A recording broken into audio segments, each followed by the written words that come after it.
What is diaphragmatic breathing, also called belly breathing? Diaphragmatic breathing is breathing using your diaphragm, but whether you're breathing from the chest or from your belly, the thing is you're always breathing using the diaphragm. What is the diaphragm? The diaphragm is a muscle that is a bit like an umbrella that separates your belly cavity to your chest cavity. As a muscle, it contracts, and when it contracts, it will lower, pushing down the content of the belly. All the content of the belly is pushed forward as the diaphragm goes down. Now, what happens is that some people doing their breathing from the chest, which is chest breathing, and the diaphragm doesn't go all the way down when this happens. It contracts, but because of the lift of the chest, there's a very shallow breath that happens, and then it comes back down. Put one hand on your chest, one hand on your belly, and just take a deep breath in and see what happens. What moves? Do you find that this hand goes up and the belly goes in and then out? Or do you find that this hand doesn't do much and the belly goes forward? Okay, so if you were doing the first one, you are chest breathing. If you're doing the second one, which means this hand wasn't moving much and this hand was going forward, it means that you are belly breathing, or what some people call diaphragmatic breathing. But as I said, both use the diaphragm. One is more efficient than the other, but they both use the diaphragm. So I like to call chest breathing or upper chest breathing and belly breathing.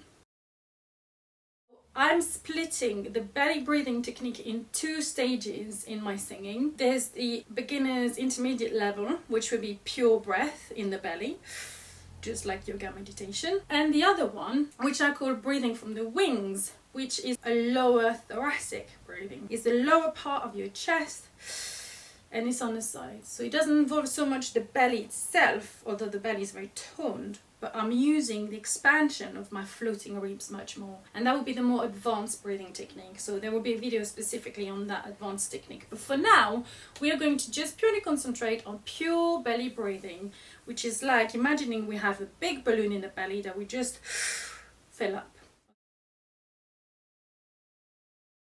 Why do we want to belly breathe instead of chest breathe? The main reason is if I chest breathe, what happens? I don't know if you can see, but we're using those muscles here. We're using neck muscles. They have to really tighten up and work hard to lift up the chest. As singers, this is where the magic happens. This is where our larynx, our voice box, our vocal cords, our vocal folds, whichever you call it, this is where it is. So do we want this area to have to work on singing and breathing?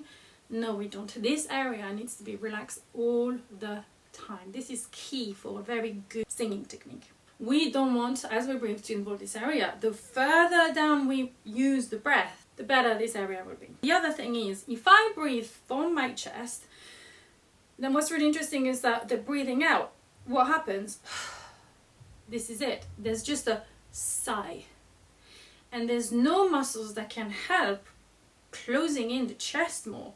All you're doing is like lifting that elastic cage that is a rib cage, lifting it, and then when you breathe out, it just recoils back to its normal position. So you're gonna open it, stretching it really hard, and then let it come back.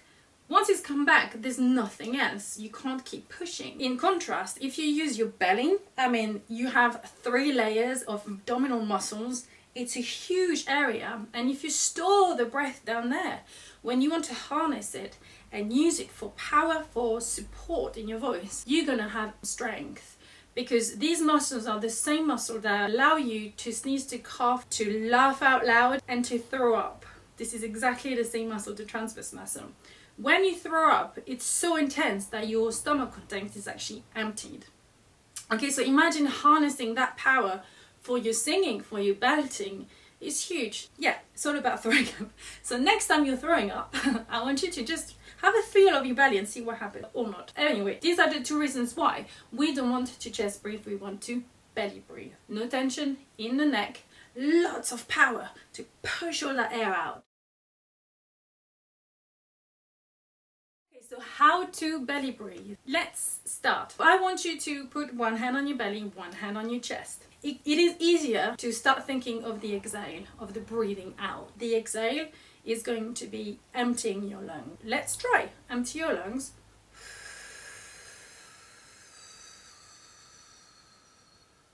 and take a breath in.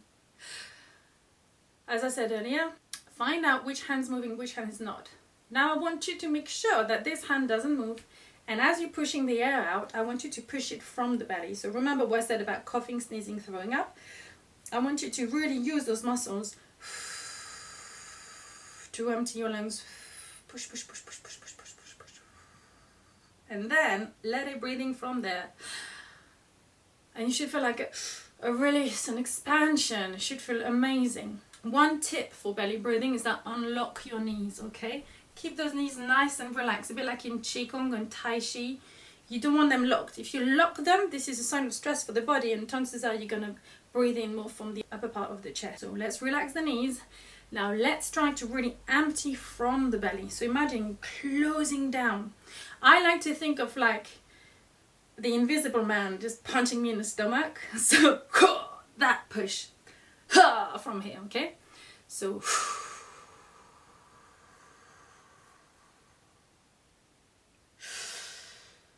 and breathing back from the belly, and that's how you can slowly start to feel your belly expanding, the air coming straight into the belly. Another tip you can do is to imagine you are breathing in through a straw, okay? You're going to do the same exercise, unlock your knees, squeeze the air out from the belly, and as you're going to breathe in, imagine you have a straw, or actually get a straw. Okay, we're going to practice that a few times. So as you breathe in through the straw, you can remember your balloon, the balloon image in your belly. Take your favorite color, imagine you have a balloon, that color in your belly. The straw is going to inflate that balloon. Okay, so I'm going to demonstrate. So one hand on my chest, make sure it doesn't move. One hand on my belly. I'm going to unlock my knees. I'm going to squeeze the air out.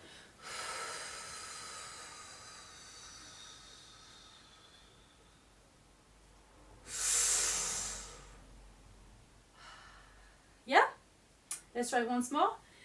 Unlock the knees, squeeze, grab your straw. Feel that? Now something that's very important as well, please don't slouch. Don't slouch on your belly, because your belly is doing a lot of work there. Slouching is like you get a third of your body weight, if not more, that is just pushing on top of it, and that's not going to help your diaphragm. So lift up that chest. So I put a necklace on to show you that you want to show the necklace, okay? For any Strictly Come Dancing fans, you know, when you do the waltz, it's exactly that. So you're going to lift that chest. So I don't want you to arch back. It's literally you're going to lift up that chest just to take the weight off. I like to imagine it as you take the line from the pubic bone to the tip of the chest bone, and you want that length to be the longest possible. Really lengthen the belly, and then let's get all that room. It's easy. Okay, now I want you to practice this in front of a mirror.